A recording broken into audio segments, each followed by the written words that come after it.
प्यारे बच्चों, आज हम पढ़ेंगे कक्षा 5 की पुस्तक पर्यावरण अध्ययन का पाठ नंबर 9। कहाँ कहाँ से पानी।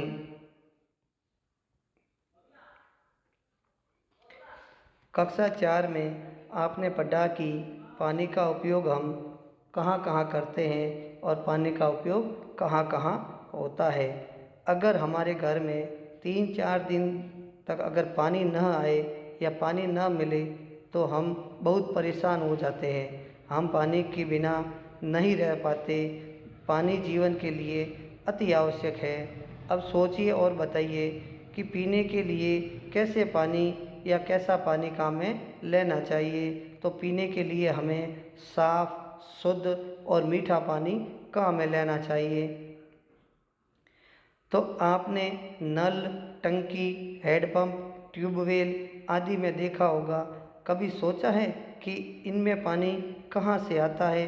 पहले कुआं, बावड़ी, तालाब, नदी, झील आदि से पानी लाते थे। आजकल शहरों में घर घर में नल लगे हुए हैं और गांवों में भी जलदाय विभाग द्वारा टंकियां बनाई जाती है और उसके पास नल लगे होते हैं। कहीं कहीं हैंडपंप पर भी लगे हुए होते हैं, जैसे आप चित्र में देख रहे हैं। ये देखिए, ये एक कुएं का चित्र है जो कुएं से पानी सींचकर पीने योग्य और कृषि के लिए भी काम में लिया जाता है। और एक ये हैंडपंप का चित्र जिसे हम पानी पीने योग्य काम में ले सकते हैं। अब पता कीजिए और बताइए कि आपके गांव और आपके आसपास पानी के कौन कौन से स्रोत हैं। सब्सक्राइब, लाइक, शेयर और कमेंट। और पता कीजिए कि आपके गांव या शहर के आसपास कोई तालाब या झील या बांध है तो उसके बारे में कोई जानकारी एकत्र कीजिए और कक्षा में बताइए। जैसे कि इसका नाम क्या है, यह कितना पुराना है, इसे किसने बनवाया है, इसमें पानी कहाँ से आता है, इसके पानी का उपयोग किस किस कामों में किया जाता है और इसके पास कौन कौन से मेले त्योहार आयोजित किए जाते हैं। अब हैं राजस्थान में जल की महत्ता को समझाते हुए राजा महाराजाओं द्वारा जन सामान्य में मिलकर जल संग्रह के लिए स्मृति तंत्र विकसित किए जाते थे, जिसमें एक या एक से अधिक तालाब आपस में नहरों द्वारा जुड़े होते हैं। एक एक कर सभी तालाब वर्षा से या जल से भरने के बाद उस क्षेत्र के पानी बाहर निकलता था और इसी तरह घरों में भी वर्षा का जल संग्रहित किया जाता है, यानी कि एकत्र किया जाता है। अब पता कीजिए और लिखिए कि वर्षा जल के प्रवाह क्षेत्र में आए हुए नालों, नहरों को रोकने से क्या प्रभाव पड़ेगा। तो इसका उत्तर होगा कि वर्षा जल के प्रवाह क्षेत्र में आए नालों को, नहरों को रोकने से बाढ़ के हालात भी बन सकते हैं। ये देखिए वर्षा जल का संग्रह किस प्रकार से होता है। जैसे बारिश होती है तो अपने घरों की छतों में पानी आता है, उस पानी को हम एकत्रित करके किसी टाँके में वगैरह एकत्रित करते हैं या फिर उसके बाद में हम हैंडपम्प से भी पानी निकाल सकते हैं, क्योंकि सारा पानी तो टाँके में आ नहीं सकता, बाकी कुछ पानी ज़मीन के अंदर भूमिगत हो जाता है। अब है आगे प्रश्न संख्या 3। क्या आपके आसपास कोई बड़ा तालाब या बांध है? तो बिल्कुल हमारे आसपास एक तालाब है। तो अगर आपके आसपास कोई तालाब है तो बताइए इसमें पानी कितने तालाब से इस पानी की नाड़ी जुड़ी हुई है। तो इसमें 2 नाड़ी जुड़ी हुई है। और इन तालाबों में किस महीने में पानी अधिक रहता है? तो इस तालाबों में बारिश के महीने में पानी और जुलाई तथा अगस्त के महीने में पानी अधिक रहता है।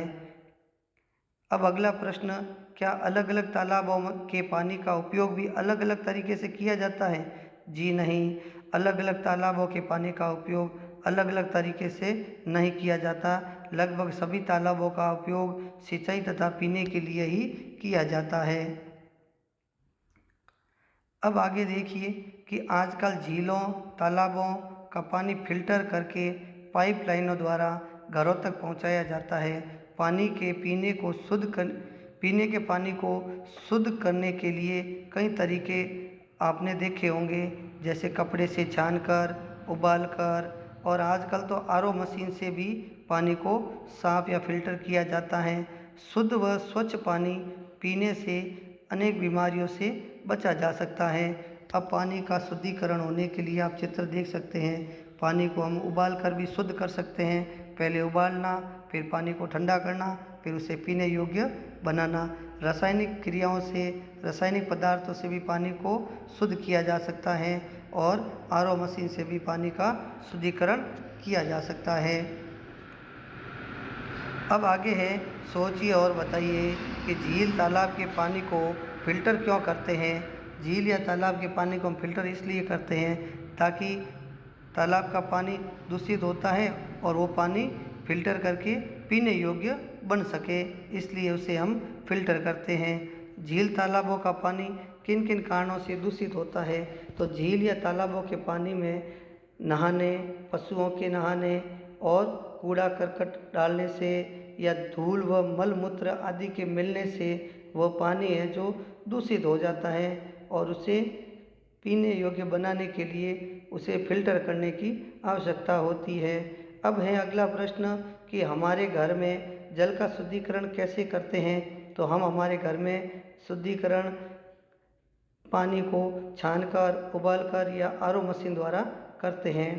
अब अपने पास एक नया पैराग्राफ है कि कलात्मक जल स्रोत। कलात्मक जल स्रोत यानी कैसे हैं कि लंबे समय से कुएं, बावड़ी राजस्थान में पेयजल के सिंचाई के स्रोत रहे हैं। विशेषकर बावड़ी में पानी तक पहुंचने के लिए चारों तरफ आकर्षक सीढ़ियां बनाई जाती है और बावड़ी का जल स्रोत के साथ साथ लोगों की धार्मिक और सामाजिक ज़रूरतों को भी पूरा करता है तथा प्राचीन कला को भी प्रदर्शित करता है, जैसे रामदेवरा की परचा बावड़ी, जालोर की खिंडी बावड़ी, आभानेरी की चांद बावड़ी, ओसिया, भीलमार, बूंदी, खेतड़ी, आमेर, नीमराणा आदि जगहों पर भी बावड़ी बहुत पुरानी हैं और इनमें से तो कई रख रखाव के अभाव के कारण खराब हो रही है। हमें इनके संरक्षण के प्रति जागरूक रहना चाहिए और इसे सुरक्षित रखना चाहिए और बचाने की कोशिश करनी चाहिए। अब देखिए, रामदेवरा में आने वाले तीर्थ यात्री परचा बावड़ी के पानी को पवित्र जल के रूप में मानते हैं और अपने साथ में लेके जाते हैं। झुंझुनू की मेड़तनी बावड़ी प्राचीन, सुंदर और कलात्मक बावड़ी है और यह 150 फीट गहरी है। इसमें झरोखे व बरामदे भी बने हैं। अब आप देख सकते हैं रामदेवरा की प्राचीन कलात्मक बावड़ी कितनी सुंदर है, कितनी आकर्षक है। देखिए, अब आगे है कि बावड़ी में सीढ़ियाँ क्यों बनाई जाती है। तो बावड़ी में सीढ़ियाँ इसलिए बनाई जाती है ताकि हम पानी तक आसानी से पहुंच सकते हैं। अब अगला प्रश्न है कि आपके आसपास किसी बावड़ी के बारे में पता कीजिए और लिखिए कि इसे कब व किसने बनाया, इसका पानी कितना व कैसा है। तो हमारे आसपास कोई एक बावड़ी है, इसे बहुत समय पहले राजाओं ने बनवाया था और अब बावड़ी रख रखाव के कारण या रख रखाव के अभाव के कारण पानी कम है और कम हो गया है, दूषित भी हो गया है और पुनः रख रखाव किया जा रहा है। तो बावड़ियों का पानी दूषित न हो, गंदा न हो, इसके लिए हमें क्या करना चाहिए। तो बावड़ी का पानी दूषित या खराब नहीं हो, इसके लिए हमें तरह तरह के अनेक तरह कुएं भी कलात्मक है और कुएं गोलाकार होते हैं, बावड़ी चौकोर होती है, इसकी दीवारें पक्की बनी हुई होती है। कुएं से पानी कई तरीक़ों से निकालते हैं। इसके पास बने चौकोर चबूतरे और कलात्मक छतरियाँ और खेलियाँ कुंडियाँ भी बनाई जाती है। अब आप सोचिए और बताइए कि कुएं और बावड़ी में क्या अंतर होता है। तो कुआं गोल होता है और बावड़ी चौकोर होती है। ठीक है, कुएं में पानी तक सीढ़ियाँ नहीं होती है, जबकि बावड़ी में पानी तक सीढ़ियाँ होती है। कुएं में पानी कहाँ से आता है? तो कुएं में पानी पृथ्वी के अंदर के भाग से आता है।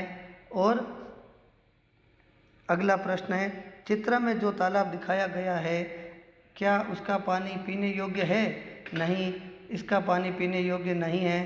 पेयजल के स्रोत किन कारणों से प्रदूषित हो रहे हैं? तो पेयजल के स्रोत नहाने, पशुओं के पानी पीने एवं नहाने, उनके मल मूत्र से, कूड़ा करकट डालने से पेयजल स्रोत दूषित हो जाते हैं।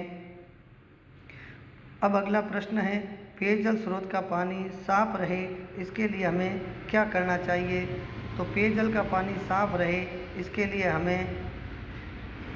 हमें इन स्रोतों में कूड़ा करकट, मल मूत्र, स्नान आदि नहीं करना चाहिए तथा समय समय पर इन स्रोतों को साफ करना भी चाहिए। अब अपने पास है बड़े बांध, नया पैराग्राफ। समय के साथ बढ़ती जनसंख्या के लिए पानी की आवश्यकता की पूर्ति हेतु नदियों पर बड़े बांध बनाए जाते हैं। जैसे बांसवाड़ा में माही नदी है और कोटा में चंबल नदी है, और इसी प्रकार बांध भी बनाए जाते हैं। और ये बांध विद्युत उत्पादन के साथ सिंचाई तथा पेयजल के स्रोत के रूप में काम आते हैं। बांध से बिजली बनाने का तरीका आप उच्च कक्षाओं में पढ़ेंगे, यानी कि आगे की कक्षाओं में पढ़ेंगे। अब हमने इस पाठ में क्या सीखा है कि कुएं और बावड़ियाँ हमारे जल स्रोत है। हमें हमारे जलाशय व उनके आसपास की जगह को साफ रखना चाहिए। बांध सिंचाई, विद्युत उत्पादन व जल स्रोत के रूप में काम आते हैं। आप ये चित्र देख रहे हैं, यह एक बांध का चित्र है जो कितना अच्छा दिख रहा है, जहाँ पानी एकत्र किया जाता है और वापस इसे आवश्यकता अनुसार पानी को छोड़ा जाता है। अब हमने इस पाठ में क्या जाना और क्या समझा इसके बारे में अब बताइए। तो हमने इस पाठ में क्या जाना और क्या समझा, देखिए कि पेयजल के स्रोत कुआं, बावड़ी और क्या है, तालाब है, हैंडपंप है आदि है। अब घरों में पानी नल से और किससे आता है? बरसात के पानी से भी आता है, कुएं से भी आता है, बावड़ी से भी आता है, नल के द्वारा भी आता है। आप कोई भी लिख सकते हैं। अब है कि कुआं तो गोल होता है मगर बावड़ी कैसी होती है? चौकोर होती है। उसके बाद है पानी को छान कर, उबाल कर और आरओ मशीन से भी साफ कर सकते हैं, फिटकरी से भी साफ कर सकते हैं। Subscribe, like, share, comment. जय हिंद, जय भारत।